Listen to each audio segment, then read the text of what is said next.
వాక్యమే నన్ను బ్రతికించెను, బాధలలో నెమ్మదినిచ్చెను. అనుదిన ఆత్మీయమన్న కార్యక్రమానికి మీ అందరినీ ప్రేమపూర్వకంగా ఆహ్వానిస్తున్నాం. ఈ దినము ఆంధ్ర క్రైస్తవ కీర్తనల పుస్తకం నుంచి 291 పాట పాడుకుందాం. ధరణిలో నీదనమూలెల్లా ధరణి పాలైపోవును, ధరణిలో నీదనమూలెల్లా ధరణి పాలైపోవును. గరిమ తోడా నీవు గైకొను, గరిమ తోడా నీవు గైకొను, నిరతముండెడి ధనమును, ధరణిలోని ధనములెల్లా ధరణి పాలైపోవును. యేసునందు నిత్య జీవ పిపుడు దేవుడిచ్చును, యేసునందు నిత్య జీవ పిపుడు దేవుడిచ్చును. తీసుకొనుము దాని వేగము, తీసుకొనుము దాని వేగము, దివ్యవరముగా నమ్మికన్, ధరణిలోని ధనములెల్లా ధరణి పాలైపోవును.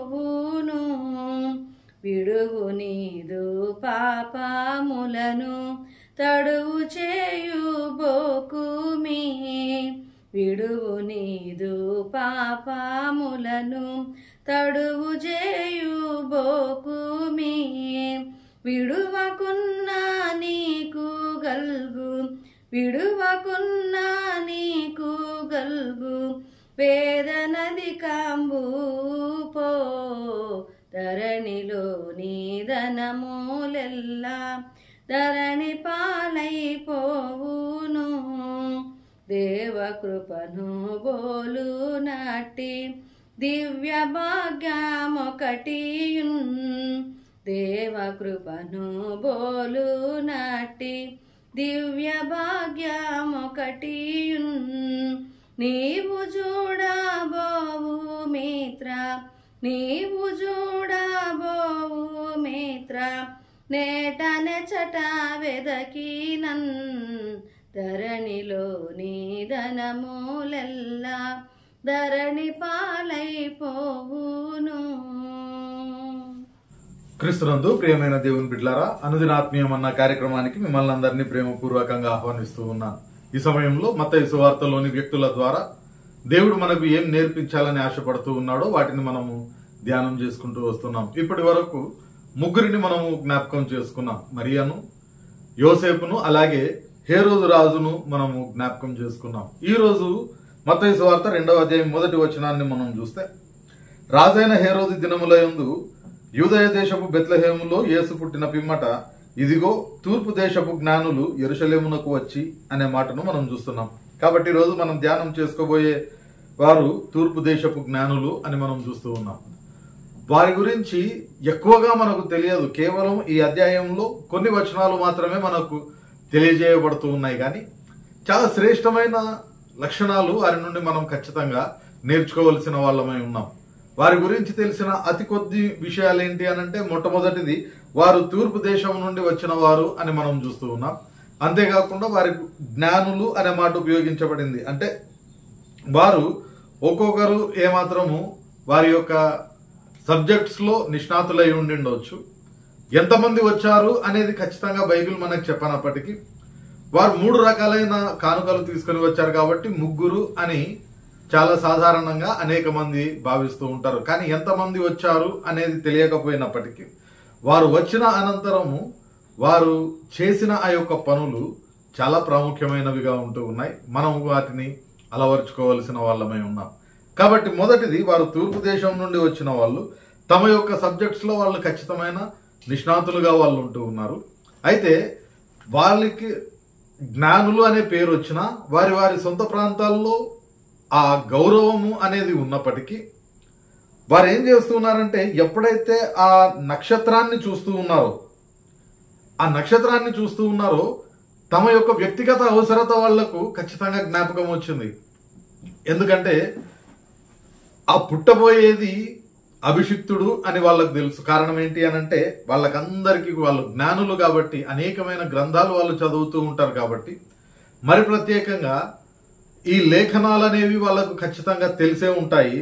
దాంట్లో ఈ ప్రవచనం, ఎందుకంటే అక్కడ తూర్పున ఒక నక్షత్రము జన్మించింది కాబట్టి, ఉదయించింది కాబట్టి, ఆ నక్షత్రాన్ని చూసినప్పుడు ప్రవచింపబడిన ఒక లేఖనము ఖచ్చితంగా వారి మదిలో మెదిలి ఉంటుంది. ఏంటి అని అంటే దానియేలు గ్రంథంలో మనం చూస్తాం కదా, 9వ అధ్యాయము 25-26 వచనాల్లో, యెరూషలేమును మరలా కట్టించవచ్చునని ఆజ్ఞ బయలుదేరిన సమయము మొదలుకొని అభిషిక్తుడకు అధిపతి వచ్చు వరకు 7 వారములు పట్టునని స్పష్టముగా గ్రహించును. 62 వారములు తొందరగల సమయములందు పట్టణపు రాజవీధులను కందకములను మరలా కట్టబడును. ఈ 62 వారములు జరిగిన పిమ్మట ఏమీయూ లేకుండా అభిషిక్తుడు నిర్మూలము చేయబడును. ఖచ్చితంగా ఈ మాటలు వారికి, ఈ లేఖనం వారికి తెలుసు కాబట్టి ఆ తార జన్మించడం ఎప్పుడైతే చూస్తూ ఉన్నారో ఖచ్చితంగా అభిషిక్తుడు జన్మించాడు అని వారు గ్రహించగలిగినారు. ఆ అభిషిక్తుని ద్వారానే తమకు రక్షణ అనేది వాళ్ళు గ్రహించగలుగుతా ఉన్నారు.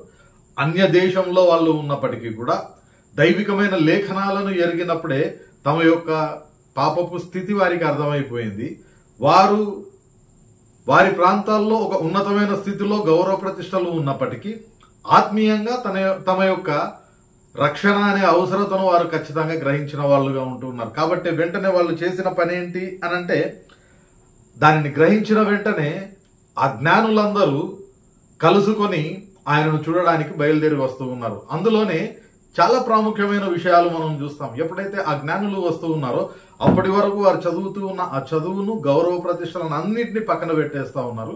తమ సొంత ఊరిని, తమ సొంత ప్రజలను, తన సొంత బంధువులను, కుటుంబాలను పక్కన పెట్టేస్తూ ఉన్నారు. ఎక్కడ పుట్టాడో తెలియకపోయినప్పటికీ కేవలము ఆ నక్షత్రాన్ని చూస్తూ అది ఎక్కడి దాకా నడిపిస్తుందో అక్కడి దాకా వెళ్ళాలి అనే ఆలోచనతో వాళ్ళు వస్తూ ఉన్నారు. కాబట్టి ఆయనను చూచే వరకు కూడా వెనుతిరగకూడదనే స్థిర నిశ్చయాన్ని వాళ్ళు కలిగి ఉన్నారు. కాబట్టి వాళ్ళు కుటుంబాన్ని వదిలిపెట్టి వస్తూ ఉన్నప్పటికీ కూడా తిరిగి ఆయనను చూసే వరకు వారు వెనుదిరగలేదు. అంతేకాకుండా వారు ఆ తారను వెంబడిస్తూ ఉన్నారు కాబట్టి పగటిపూట తార కనిపించదు.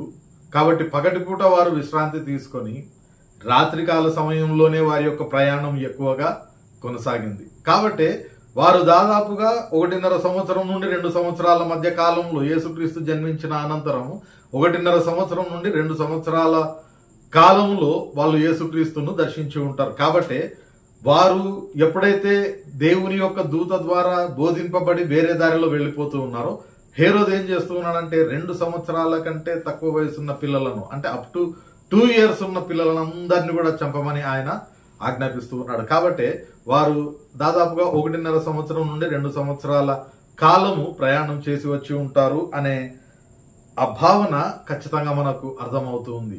కుటుంబాన్ని వదిలేస్తూ ఉన్నారు, తమ సొంత వాటిని సమస్తాన్ని క్రీస్తు కొరకు విడిచిపెడతా ఉన్నారు. యేసుక్రీస్తు చెప్తూ ఉన్న మాట కూడా, ఎవడైనను నన్ను వెంబడింపగోరిన ఎడల తన తండ్రినైనను, తల్లినైనను, అన్నదమ్ములనైనను, అక్క చెల్లెలనైనా నా కొరకు విడిచిపెట్టకపోతే వాడు నాకు పాత్రుడు కాడు అని చెప్తా ఉన్నాడు. ఇక్కడ జ్ఞానులు యేసుక్రీస్తు ఆ మాట చెప్పక మునుపే దైవికమైన ఆలోచన కలిగి సమస్తాన్ని విడిచిపెట్టి ఆయనను వెంబడించడానికి ప్రయత్నం చేస్తూ ఉన్నారు. ఆయనను చూడడానికి వాళ్ళు వస్తూ ఉన్నట్లుగా మనం చూస్తూ ఉన్నాం. అంత మాత్రమే కాకుండా వారు వచ్చిన అనంతరము, ఆ తార వారిని నడిపించిన అనంతరము హేరోదు దగ్గరకు వెళ్తూ ఉన్నారు. అక్కడ కూడా వారికి కరెక్ట్ అయిన విషయం తెలియలేదు. తిరిగి మరలా వారు తార మీద ఆధారపడి క్రీస్తు ఉన్న ఇంటి దగ్గరికి వచ్చినట్లుగా మనం చూస్తూ ఉన్నాం. ఎప్పుడైతే క్రీస్తు ఉన్న ఇంటి దగ్గరికి వారు వస్తూ ఉన్నారో, వారు చేసిన ఆ యొక్క పనిని మనం జ్ఞాపకం చేసుకుంటే, ఖచ్చితంగా వారు తీసుకొని వచ్చిన ఆ యొక్క అర్పణలను ఆయన దగ్గర పెడతా ఉన్నారు. వారు తీసుకొని వచ్చిన ఆ 3 అర్పణలు కూడా చాలా ప్రాముఖ్యమైనవి. అంత మాత్రమే కాకుండా దాని యొక్క ప్రాముఖ్యత మనం జ్ఞాపకం చేసుకుంటే, మొట్టమొదటిది బంగారం వాళ్ళు తీసుకొని వస్తూ ఉన్నారు. బంగారము అనేది రాచరికానికి గుర్తు. ఆయన యూదుల రాజుగా పుడుతూ ఉన్నాడు అనే మాట వాళ్ళకి తెలుసు. అందుకే వాళ్ళు హేరోదును అడిగిన మాట కూడా, యూదుల రాజుగా పుట్టినవాడు ఎక్కడ ఉన్నాడు అని. కాబట్టి ఒక రాజుకు ఇవ్వడానికి వారు బంగారాన్ని తీసుకొని వస్తూ ఆ యొక్క బంగారం ద్వారా ఆయనను రాజుగా వాళ్ళు జ్ఞాపకం చేసుకున్నారు. రెండవదిగా మనం జ్ఞాపకం చేసుకుంటే సామ్రాణిని మనం చూస్తూ ఉన్నాం. ఈ సామ్రాణి అనేది మతపరమైన ఆచార వ్యవహారాలలో ఎక్కువగా ఉపయోగించేవారు. ముఖ్యంగా నిర్గమ లేవియా కాండాల్లో బలి అర్పణలు అర్పించినప్పుడు ఈ యొక్క సామ్రాణి కూడా ఖచ్చితంగా అక్కడ ఉపయోగించడం అయింది. దాని యొక్క వాసన దేవునికి అంగీకారమైనదిగా ఉండేది. కాబట్టి దేవుడు దానిని ఇష్టంగా వ్యాఖ్యానించేవాడు అని పరిశుద్ధ గ్రంథము మనకు తెలియజేస్తా ఉంది. అంత మాత్రమే కాకుండా మూడవ కానుక వారు తీసుకుని వచ్చింది బోళము అనే దానిని మనం చూస్తూ ఉన్నాం. ఈ బోళము అనేది మరణానంతరము వారు ఆచార రీతిగా చేసే కార్యక్రమాల్లో దీనిని ఉపయోగించేదిగా ఉంది. కాబట్టి ఆ బోళం తీసుకొని వచ్చినప్పుడు ఆయన ప్రజలందరి కొరకు మరణించబోయే ఆ యొక్క మరణాన్ని జ్ఞాపకం చేస్తూ ఆ యొక్క మరణము అనంతరము సాంప్రదాయబద్ధంగా చేయడానికి ఉపయోగించే ఆ యొక్క బోళమును వాళ్ళు తీసుకొని వచ్చినట్లుగా మనం చూస్తూ ఉన్నాం. అంత మాత్రమే కాకుండా వారి నుండి మనం నేర్చుకోవాల్సిన మరొక ప్రాముఖ్యమైన విషయం ఏంటి అనంటే వారు ఏ విధంగా ఆయనను ఆరాధిస్తూ ఉన్నారో మనం చూస్తూ ఉన్నాం. 2వ అధ్యాయం 11వ వచనంలో చూస్తే, ఆ నక్షత్రమును చూచి అత్యానంద భరితుల ఇంటిలోనికి వచ్చి తల్లి అయిన మరియను ఆ శిశువును చూచి సాగిలపడి ఆయనను పూజించి అనే మాటను మనం చూస్తూ ఉన్నాం. సాగిలపడి పూజిస్తూ ఉన్నారు. సాగిలపడి అనే మాటను కరెక్ట్ గా మన భాషలో ఉపయోగిస్తే సాష్టాంగ నమస్కారం చేస్తా ఉన్నారు. సాష్టాంగ నమస్కారము అనంటే సద్భక్తితో అష్టాంగములు నేలకు ఆనించి, అంటే అంతగా తమను తాము తగ్గించుకొని క్రీస్తును ఆరాధిస్తూ ఉన్నారు. మనం క్రీస్తును ఆరాధించే విధానము ఏ విధంగా ఉంటుంది? ఈ జ్ఞానులను చూసి మనం క్రీస్తును ఎలా ఆరాధించాలో నేర్చుకోవాలి. వారు జ్ఞానులు అని పేరు ఉన్నప్పటికీ క్రీస్తును చూడడం కొరకు వచ్చినప్పుడు ఆయనను చూచిన అనంతరము వారికి కలిగిన ఆనందంతో ఎంతగా తమను తాము తగ్గించుకున్నారు అనంటే ఆ భక్తితో, ఆ పరవశంతో భూమి వరకు తమను తాము వారు తగ్గించుకున్నారు. అందుకే కంప్లీట్ గా నేల మీద వారు సాగిలపడినట్లుగా మనం చూస్తూ ఉన్నాం. మనము ఆరాధించే విధానాన్ని కూడా క్రీస్తు మనకు బోధిస్తా ఉన్నాడు. ఆయనను ఆరాధించేవారు ఆత్మతోనూ సత్యముతోనూ ఆరాధించాలి. కానీ ఈ దినాన నిజంగా మన యొక్క ఆరాధన ఏ విధంగా ఉంది ఒకసారి మనం ఆలోచన చేద్దాం. వారు జ్ఞానులైనప్పటికీ అంతగా తగ్గించుకున్నారు. కానీ మనం ఏమీ లేకపోయినప్పటికీ మనకున్న కొద్దిపాటి దానిని బట్టి దేవుని దగ్గరనే ఆ అహాన్ని చూపించడానికి అనేక సార్లు మనం ప్రయత్నం చేస్తూ ఉంటాం. అటువంటి ఆరాధన దేవునికి అంగీకారయోగ్యమైనది కాదు. కాబట్టి ఈ జ్ఞానుల ద్వారా మనం ఇవన్నీ నేర్చుకుంటూ ఉన్నప్పుడు చివరిగా వారికి కలిగిన ఆ యొక్క శ్రేష్టమైన బహుమానం ఏంటి అని మనం చూస్తే, వారికి ఏమైతే ఎవరు ఇచ్చినట్లుగా మనం చూడం. కానీ ఇక్కడ మనం చూస్తాం కదా 11వ వచనంలోనే ఆ నక్షత్రమును చూచి అత్యానంద భరితులై, దేవుడు వారికి ఇచ్చిన శ్రేష్టమైన ఆశీర్వాదం ఏంటి అనంటే అత్యానందము అనే దానిని వారు పొందుకుంటా ఉన్నారు. ఈ ఆనందము అనేది ఇంటర్నల్ గా కలిగేది. ఏదైనా లాభం పొందుకున్నప్పుడు, ఏదైనా విజయం సాధించినప్పుడు అది మనకు సంతోషాన్ని ఇవ్వచ్చేమో కానీ ఆనందము అనంటే మన అంతరంగంలో కలిగేది. అది ఎప్పుడు కలుగుతుంది అనంటే నిజంగా దేవునిని మనము గ్రహించగలిగినప్పుడు, దేవునిని మనము చూడగలిగినప్పుడు, దేవునిని మనము ఆయన కోరుకున్న విధంగా ఆరాధించినప్పుడే అది మనకు సాధ్యమవుతుంది. కాబట్టి అట్టి ఆనందము మనము కూడా పొందుకొనులాగున మన జీవితాన్ని మలుచుకోవడానికి ప్రయత్నం చేద్దాం. ఆ జ్ఞానులు పొందుకున్న ఆ నిజమైన అత్యానందాన్ని మనము కూడా మన జీవితంలో పొందుకోవడానికి ప్రయత్నం చేద్దాం. పరిశుద్ధాత్మ దేవుడు సహాయం దయచేయును గాక. ప్రార్థన చేసుకుందాం. పరిశుద్ధుడైన దేవా, ప్రేమ గల మా తండ్రి, మరొక పర్యాయము జ్ఞానుల ద్వారా ప్రభు మాతో మాట్లాడిన విధానంను బట్టి నీకు వందనాలు చెల్లించుకుంటూ ఉన్నాం. వారు జ్ఞానులై ఉండి ప్రభువా నిన్ను చూడడం కొరకు అనేకమైన సంవత్సరాలు, అనేకమైన నెలలు ప్రభు తమ యొక్క కుటుంబాన్ని, తమ యొక్క సొంత ప్రాంతాన్ని విడిచిపెట్టి ప్రభువా వారు చేసిన ప్రయాణమును, వారు తీసుకొని వచ్చిన శ్రేష్టమైన కానుకలను, వారు నిన్ను ఆరాధించిన శ్రేష్టమైన ఆరాధనను మేము జ్ఞాపకం చేసుకుని ఉన్నాం. మా వరకు అట్టి ఆరాధన, అట్టి అర్పణ మేము చేయగలుగుతున్నామా లేదా పరిశీలన చేసుకోవడానికి నీవు కోరుకున్న విధంగా ప్రభువా అటు రీతిగా మేము అర్పణలు అర్పించడానికి, ఆరాధించడానికి, ఆ జ్ఞానులు పొందుకున్న ఆనందము మేము కూడా మా జీవితాల్లో పొందుకోవడానికి మీ కృప నడిపింపు మాకందరికీ దయచేయమని వేడుకుంటూ నేటి మా పనిపాటల్లో ప్రయాణాల్లో మీరు తోడుగా ఉండి సురక్షితంగా కాపాడి నడిపించమని రేపటి దినాన ప్రభు మరొక పర్యాయం నీవు అనుగ్రహించే ఈ అనుదినాత్మీయమన్న భుజించే వరకు నీ సన్నిధి తోడ్పాటు కాపుదల భద్రత మాకందరికీ దయచేయమని యేసు పరిశుద్ధ నామమున ప్రార్థించి వేడుకొంచున్నాం తండ్రి. ఆమేన్.